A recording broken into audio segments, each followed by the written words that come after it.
Welcome to Wired to Lead, the podcast where neuroscience meets leadership. Hi, I'm Julia Lefevre, and each week we're going to explore how our brains impact our behavior and how we can rewire our brains so that we can lead with clarity, confidence, and impact. Are you ready? Let's dive in.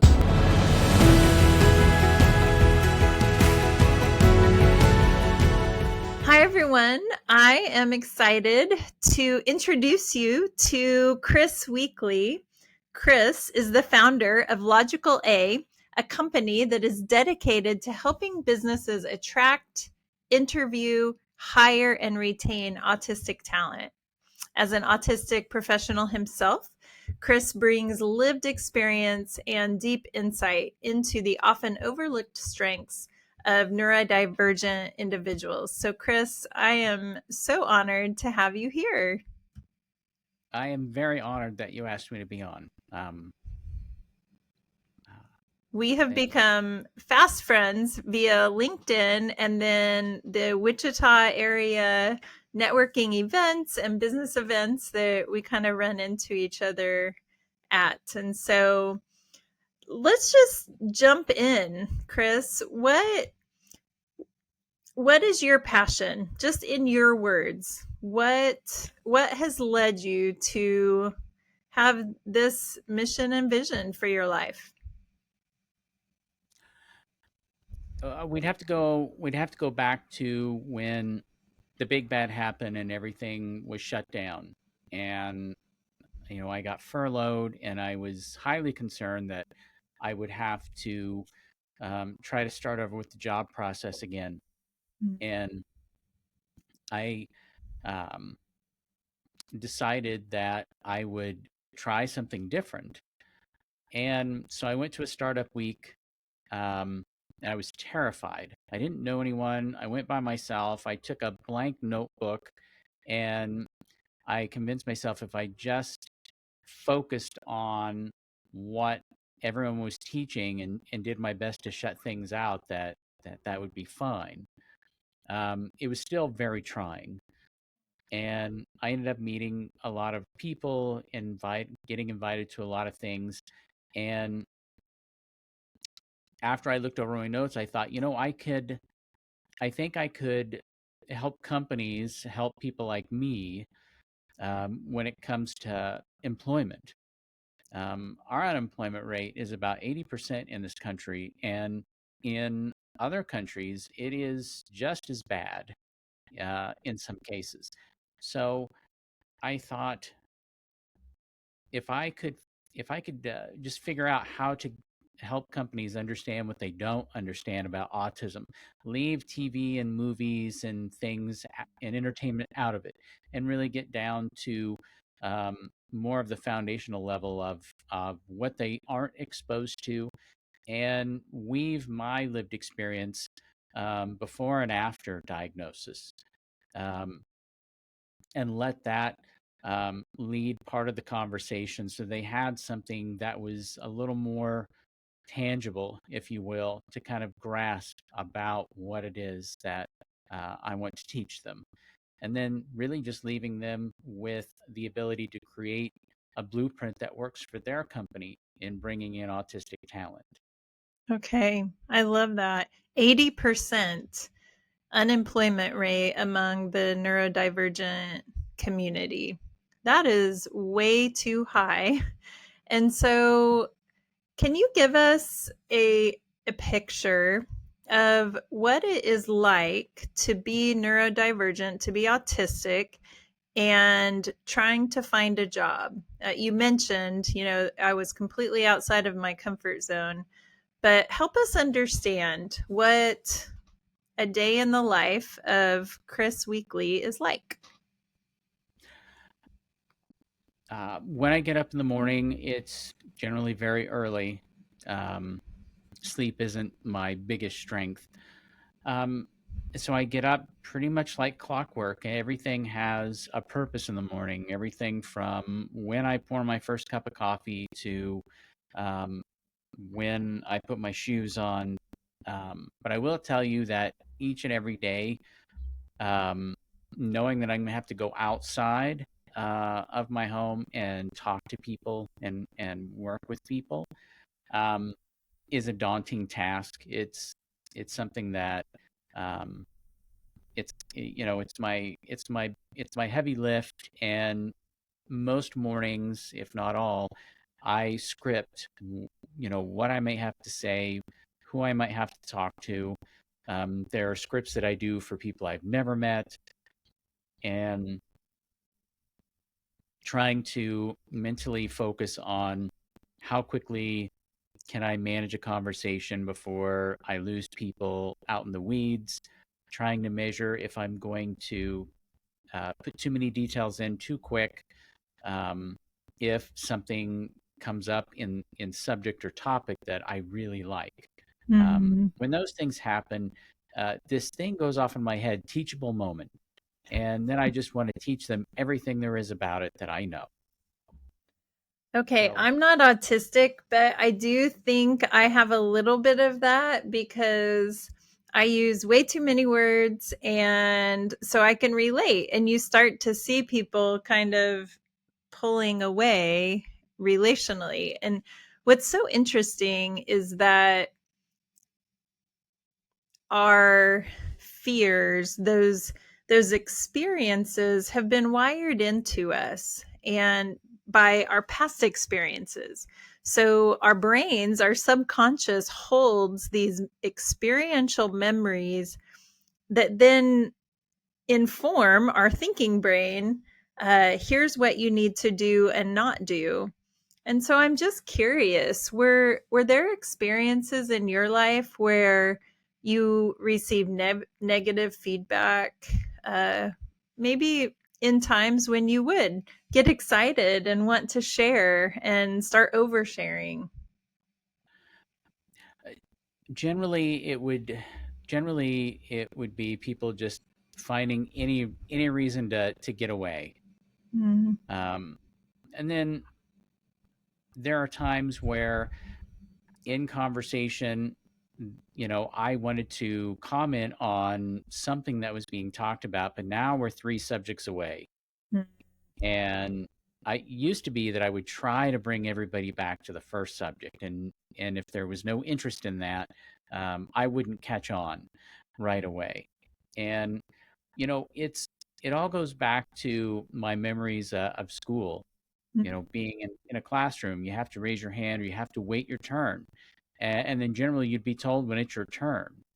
And so still it's one of those things that I haven't been able to really get past, because I consider just trying to jump in the way I see people do loosely in conversation as rude or inappropriate or unstructured, and there's no etiquette.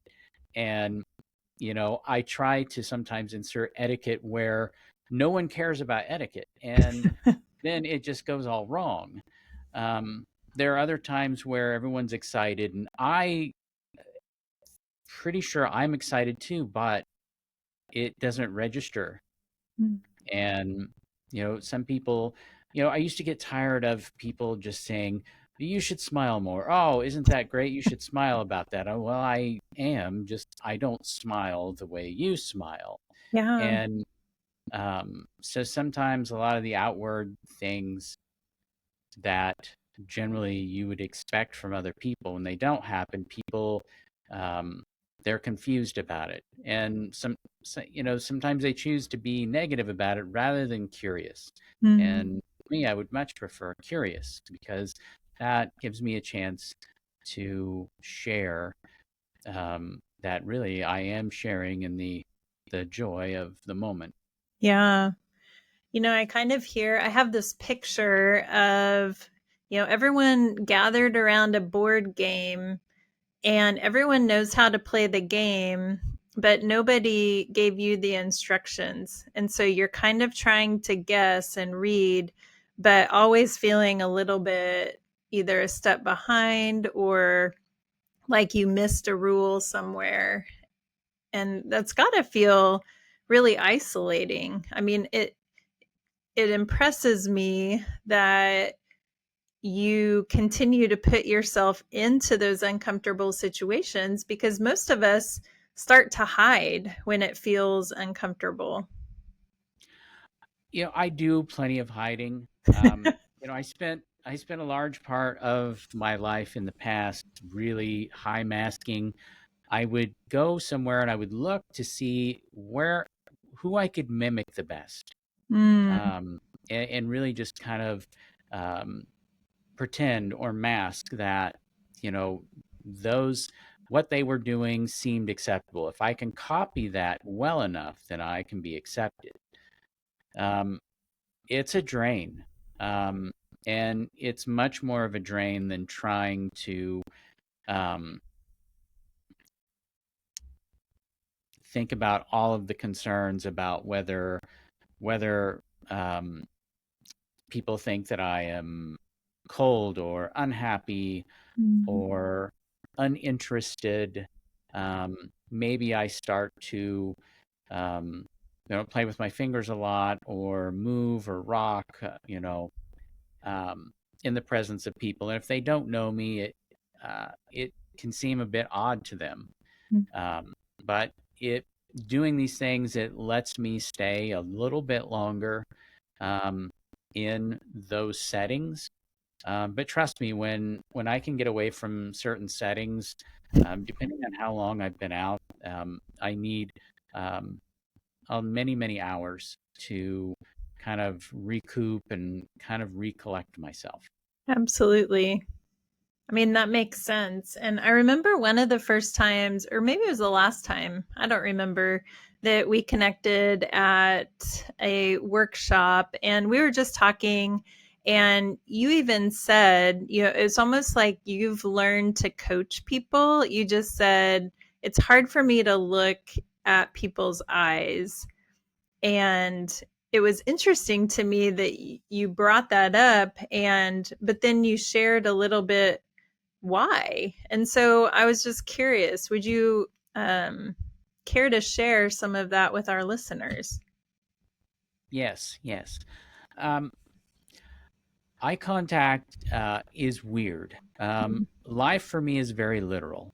Mm, Um, in fact, it's so literal that I really had to learn how to navigate kind of the best times and structure things. Really consider how to respond and reply to people, how to engage people.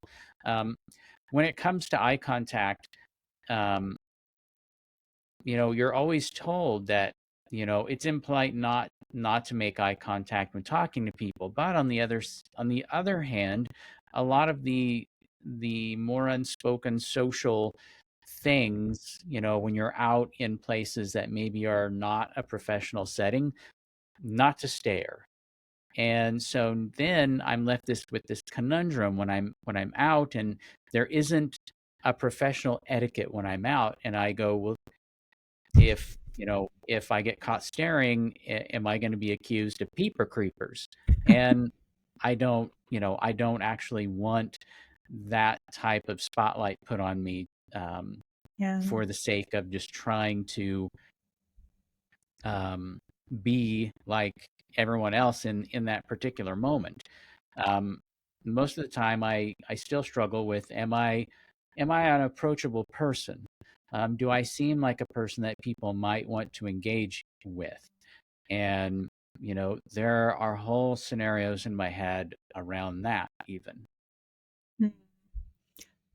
So when you talk about there's all these scenarios around that, are you referring to there have been past experiences where I've experienced, people didn't want to interact with me, or are you projecting those forward? Um, yeah. I would say I would say honestly, probably some of it is just projecting. Mm, But on the other hand, I have had plenty of experiences where I have tried to go up to people voluntarily and introduce myself and say hi, and it hasn't always it doesn't work as well as sometimes I like to envision. people either ignore me or they will step away or they will kind of walk around me. Mm. Um, and then for me, the first thing I'm thinking is there's obviously something wrong with my face or my clothes or my Mm. overall appearance. That something about me is offensive, and then I try to spend time figuring out what is offensive. Now, I understand that not everyone is going to like everyone, Sure. um, but the reactions just seem weird. They seem shallow, like maybe people peruse other people like Facebook profiles or Facebook shorts.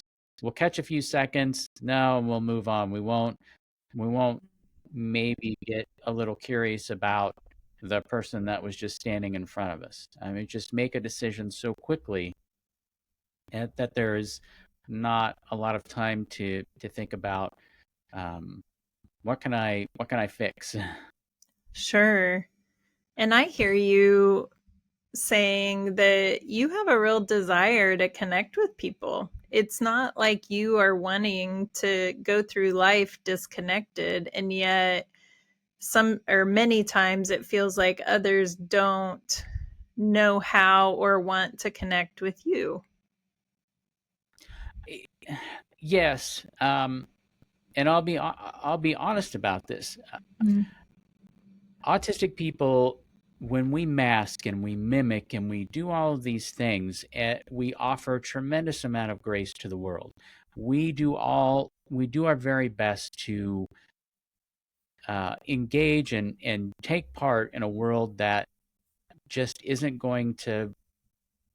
I don't know. It reminds me of the aliens from the movie Alien Nation, where they Mm. crash land in L.A. and they're humanoid looking, but they have so many different things that they do, and some people they are indifferent or they start to accept it, but most people just find it so odd that why would we possibly want to associate?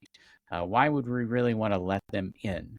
And sometimes I see that in my own life, and I think we give all we can to be part of this world, and it would just be nice for the world Mm. to maybe try to meet us a little closer to halfway than it does already.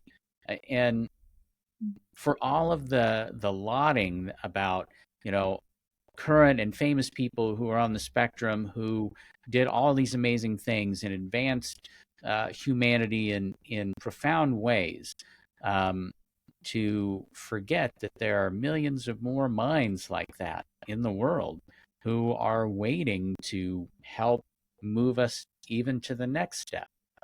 Mm. But if we're not present and we're not really allowed in to help, then where does that leave us?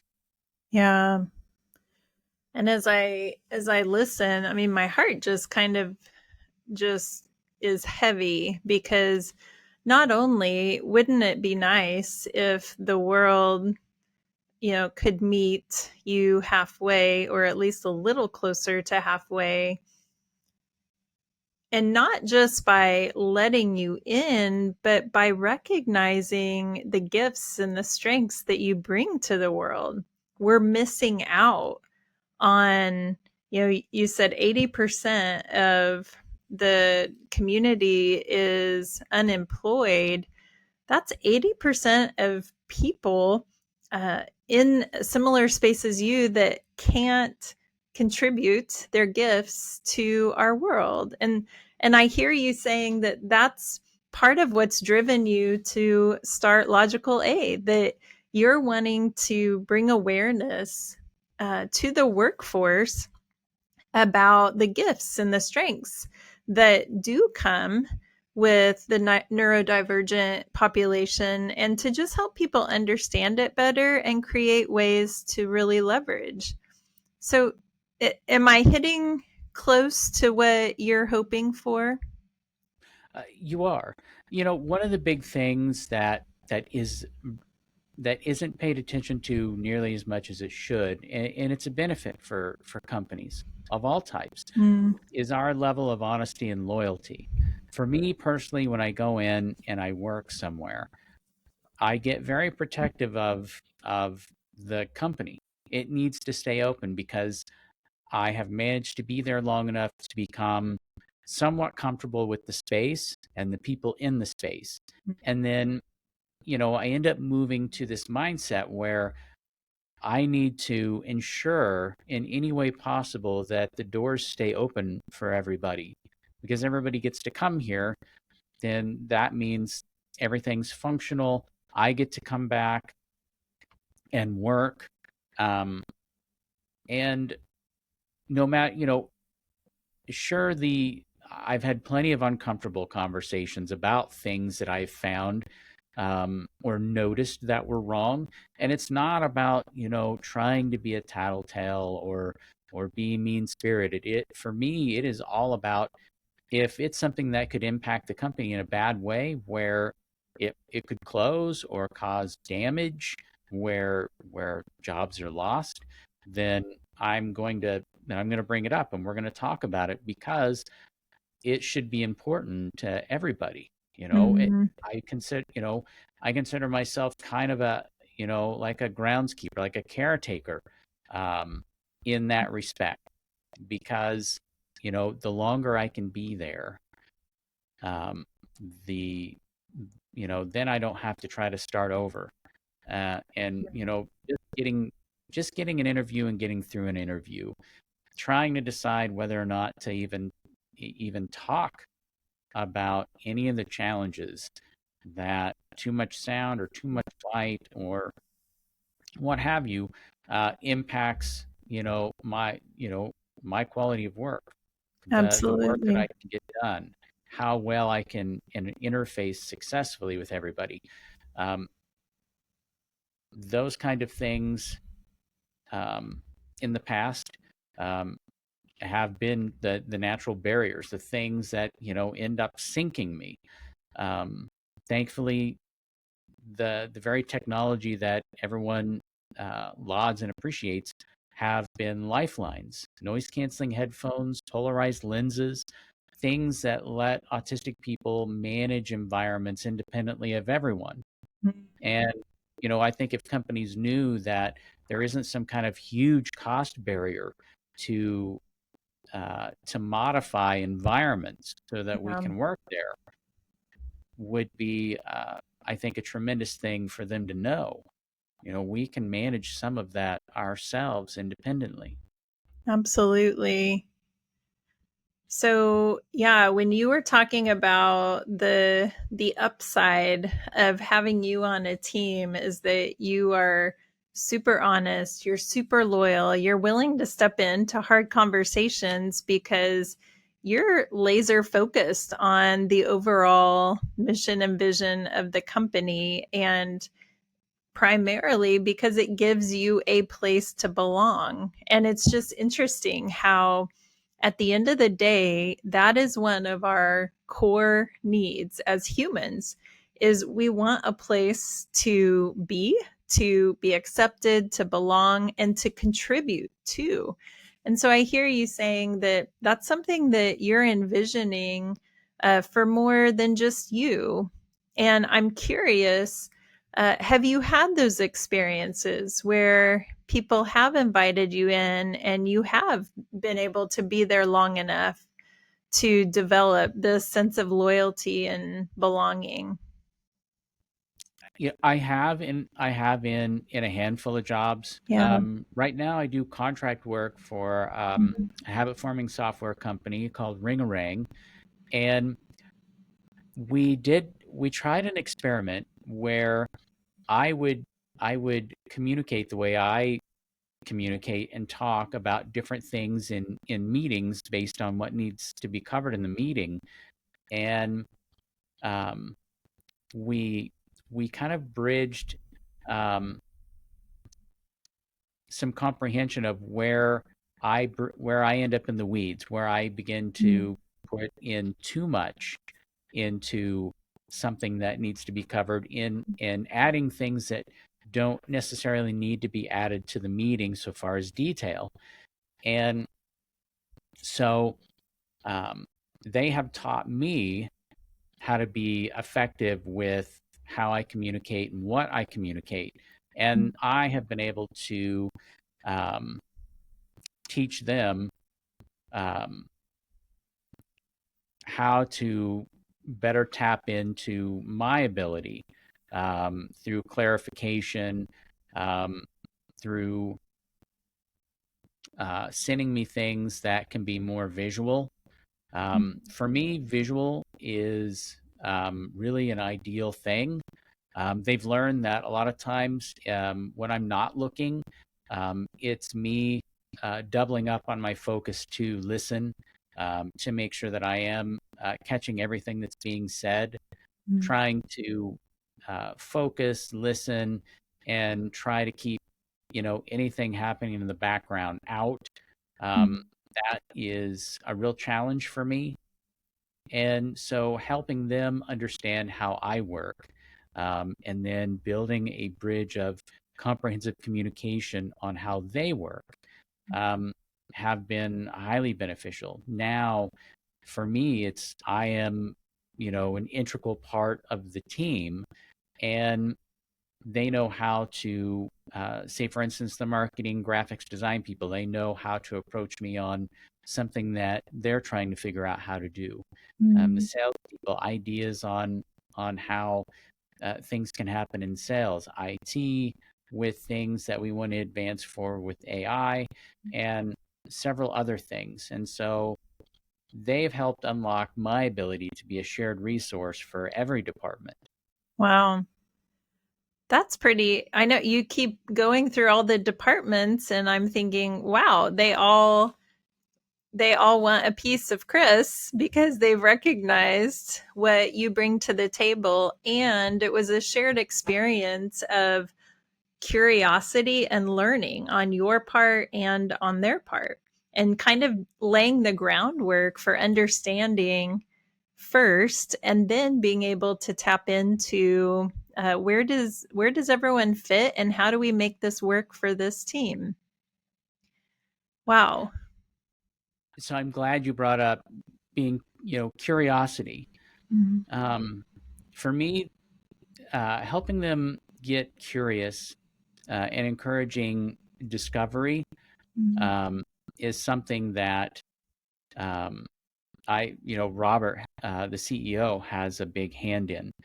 He is always wanting to push the envelope and see where we can be effective and see what we can do Yeah. with the product. And that was a huge help for me.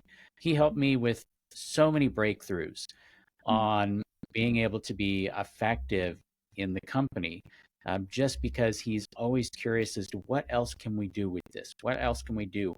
Who else can we offer this to as a benefit? And the more, and his curiosity has really started to rub off on everyone in the company. And so now, um, when I come in, I'm generally really ready to figure out where we're going today. And so it's made a huge impact on my life, uh, of being more ready and being more willing to leave the house and being able to understand the styles and some of the complexities and nuances of socializing. Some of it's not always business. They do like to um, liven things up. They do like to have moments where they take themselves less serious. And over the last year, that has made a tremendous difference in me being able to be more comfortable in less professionally structured situations. Well, I imagine working on a team where they like to laugh at themselves and with each other, it takes some of the pressure away of having to fit into this certain mold that actually it's okay to feel silly or to what did you guys do? Did you wear like funny wigs or something? I remember a social media post lately where there was something really funny going on in the office. Yes. So once a month they have these they have a what they call a media day, and somebody basically comes in and takes all these trends on social media and have somehow work um, the company into these little shorts. And so naturally Robert has me he encourages me to participate in some of these um, uh, and kind of lives vicariously well they kind of live vicariously through my hair with some of these. The last one I just had to play dead on the floor, and I was like, well, okay, that should be easy. and and then somebody picked up this tablet nonchalantly that was in my fictionally dead hand, and then just walked off, and I was like, okay, and that's all. And so yeah, and then like crazy things like, we want you to headbang in this one. Well, what's the music? Well, that's not exactly headbanging music, but I'll try. And then the whole team was supposed to dance, and I don't dance, so I just kind of, I'm just more Robbie the robot at that point, because that's what I got. That's what you do. And how nice that you work in a place where that's loved and accepted and encouraged, and that Chris can be Chris. And he doesn't have to be to mask and be like everyone else. Here, I really get to what I refer to as stretch my brain. I like to take um, every the milestones and what everyone's wanting to accomplish, and then I take it in, I dissect all the information, and then I challenge myself with each one. What can I offer that is meaningful enough that it helps move it forward? And I like to see just how many I can do. Um, and then it's just a really nice way for me to collect more information. Yeah. So let's get back to your business and what you wish for the autistic community. I know a couple of months ago you spoke at a national or global conference on this topic, but if you could encourage leaders, business leaders to do one thing, what would that be? The thing that I would encourage them most is if they don't understand about um, how to begin to unlock a lot of the talents that could be useful, that could help innovate. One, reach out to me, and two, um, I would, and this one is kind of really, it's going to be one that people aren't going to really understand, and that's okay. It's going to challenge some things, work Mm, culture and stuff. But I settled on this idea that it would be nice if heads of companies would sit down together and think about what they think is not great about their workspace. What about the company that they show up to work in, that they run or co-run? What part of the building do they avoid? Is there one? Are there things that they don't care for? And maybe start talking about those. And then see if anybody else in the company finds those things kind of odd or objectionable, or they think they suck, and go, okay, so we have this, so people at the top and people at the bottom, there's these handful of things they don't like, mm, and they go, well, um, maybe we should see if we can mitigate or change that and see how that functions, and then have these conversations going forward to new people who come in. mm, For instance, hey, this is the only conference room that was open for this interview. If the lighting's a bit much, or this is a bit much, or you know the noise next door is not great, tell me, mm. and start these conversations, because right now conversations are tough to have. honesty, Yeah. conversations. The stigma of disclosing at an interview or, in a resume or anything, it just holds so many unknowns. Like, am I going to get passed over even though I have the qualifications because I disclosed? But then if I don't disclose, how are they supposed to offer um, any guidance or support? How do we modify for things that we don't know? Yeah. It's on both sides. How am I supposed to tell a company successfully that doesn't know me and uh, I don't know them that the lights in the building are a bit much, but you know, I have some polarized lenses, and if I'm just able to use them, Mm. this will probably be okay. I'll probably manage fine. Yeah. We can't have these conversations because there are so many rules and regulations that prevent this, which means the stigma of disclosing continues. And I honestly don't think enough conversations happen at the state and federal level where they actually send somebody in and go, hey, this is really what the ADA means, and this is really some good guidance to go around.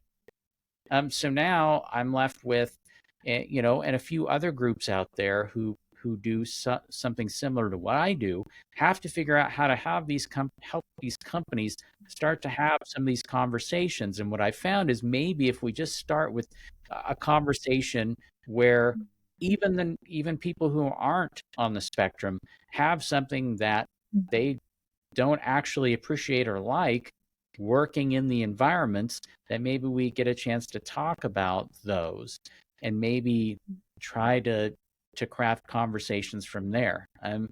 Short of rewriting the ADA, which I think people with lived experience should do.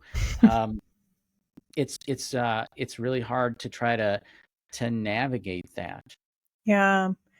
It's so interesting because this winter I had ankle surgery. And so I had to be on a scooter for a long time. It was a really long time, several months. And I never was appreciative of what the ADA does have as I was those few months when I had to live it. And I just thought, and as I hear you talking, I'm wondering how many people are impacted by these really simple issues. I mean, we're talking about lighting or using headphones for sound or just little things. And I even wonder if having these conversations will help the people who are already there who, as you've kind of implied, probably haven't disclosed because of fear and because of not knowing how.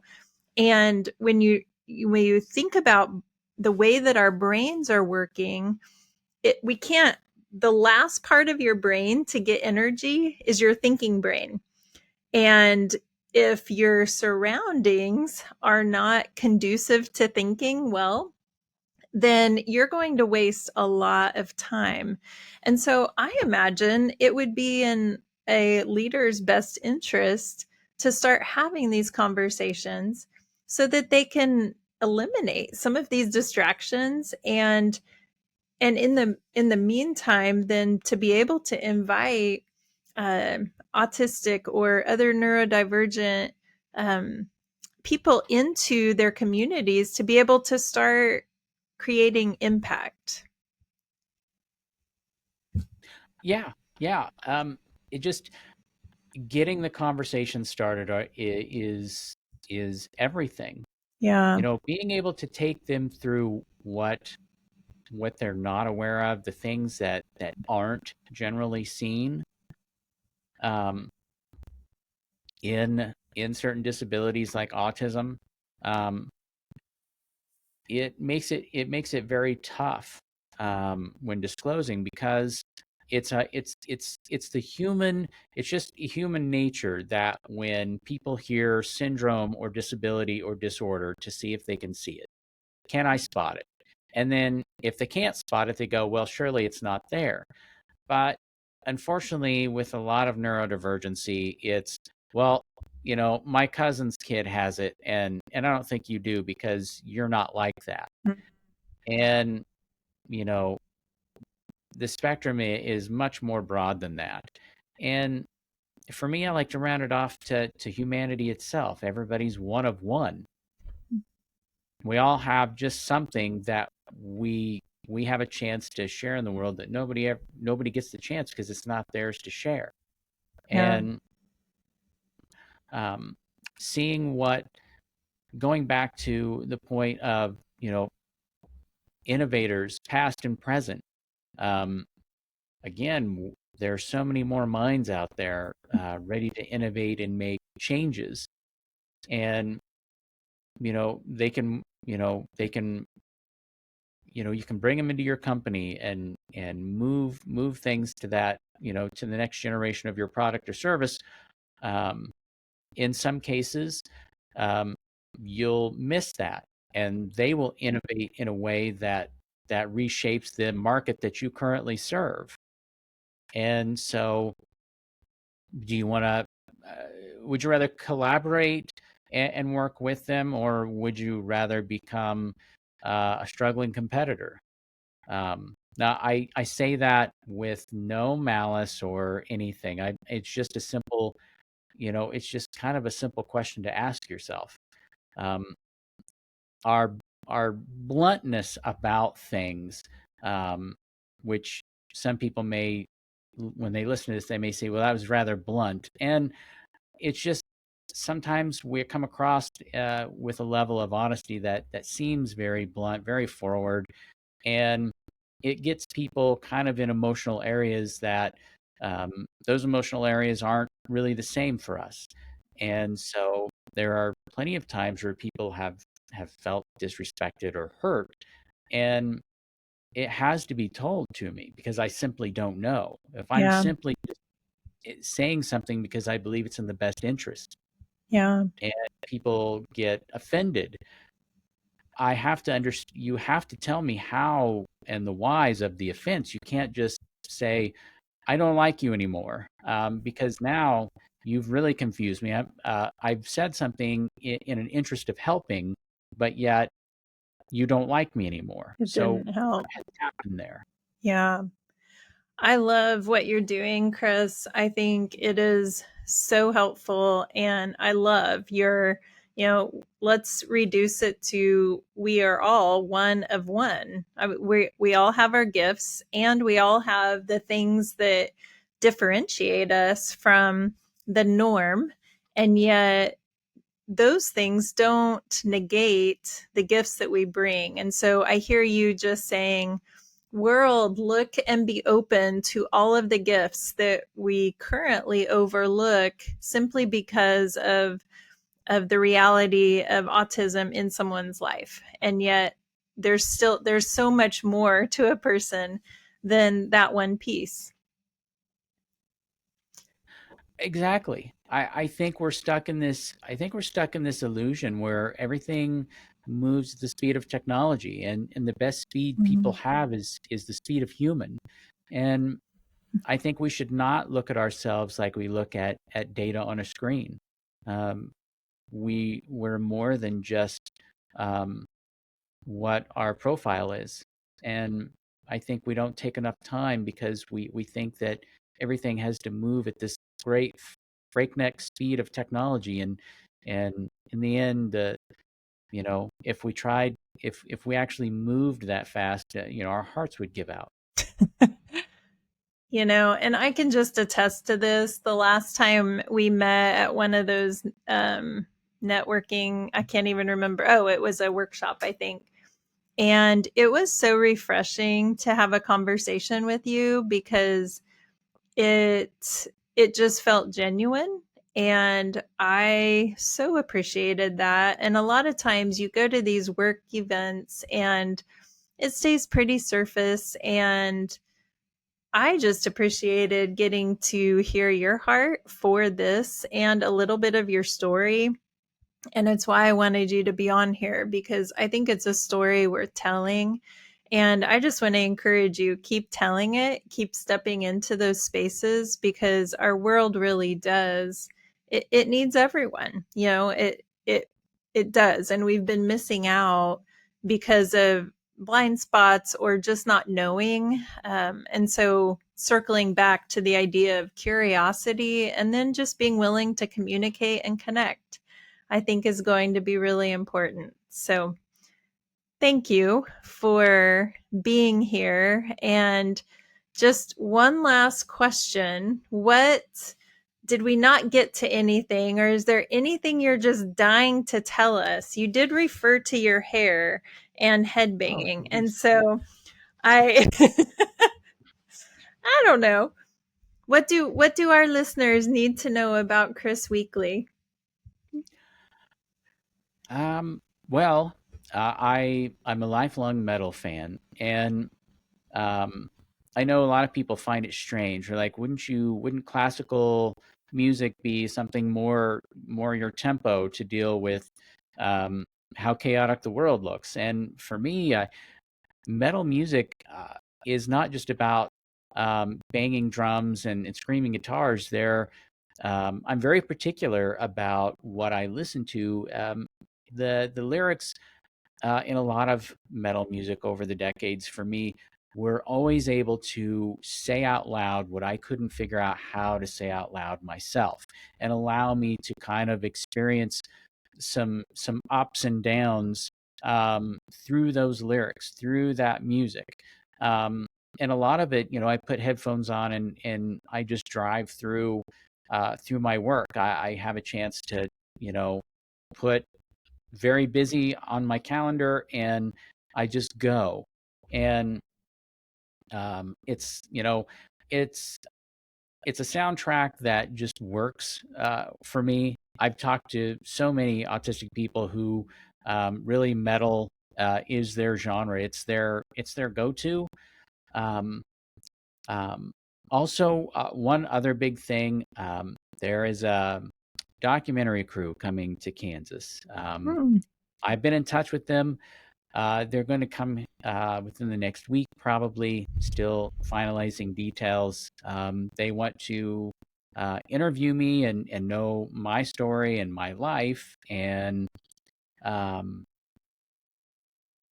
with so many things before and after the ICANN conference in Orlando, I wanted, it feels like somebody took my life's bingo card where it was, am I ever going to get any bingos? And replaced it with this bingo card where these bingos are happening. And it is putting me in more in the focus of people, which is highly uncomfortable. But I've learned that being in the focus of people can be a good thing too. Um, and it's starting to become more good than what it ever has been in my life. And so not masking and not mimicking as much, and bringing my authentic self along for a change Yeah. is has been um, probably the best thing I could do in my life. Sounds freeing.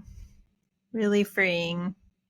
Well, I'm glad that you have brought your authentic self here and just so appreciate it and cheering you on forever. And I'm excited to see where that documentary takes you. So, thanks everyone for being here. Thanks, Chris. And I will, yeah, just thank you.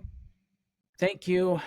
Seriously, a huge honor. I'm very, very grateful that you asked to have me on. Thank you so much. Absolutely. All right. See you later, everyone.